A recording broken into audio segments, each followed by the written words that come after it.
Hello and welcome to our thought for the day for Wednesday the 29th of April 2020.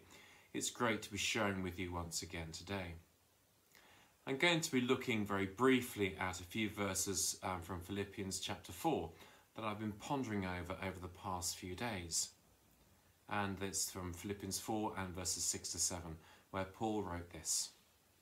Do not be anxious about anything, but in every situation, by prayer and petition, with thanksgiving, present your requests to God. And the peace of God, which transcends all understanding, will guard your hearts and your minds in Christ Jesus. This week there have been two notable and contrasting events. The first was Boris Johnson returning to work full-time as Prime Minister on Monday, 3 weeks after being in intensive care due to the effects of the coronavirus. He bounced into number 10 Downing Street full of vim, vigour and purpose, giving the clear message that he was back in charge and at the helm. He was exuding positivity. Yet, he also gave the message that although some measures might be eased, the lockdown will still continue to avoid a second wave of the virus. Not quite so positive.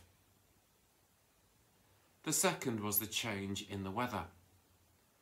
After what had seemed like weeks of unbroken sunshine, clear blue skies and warm temperatures, the rain returned.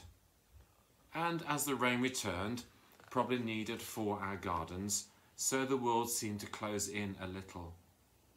Exercise is not as attractive. Our mood can be dampened. Family life a bit more fractious. As an aside, I could not imagine being a child in Spain, only being allowed out for the first time in 6 weeks, especially if I was living in very cramped accommodation. The lack of ability to get out even more frustrating. The feeling of being trapped in an eternal Zoom culture.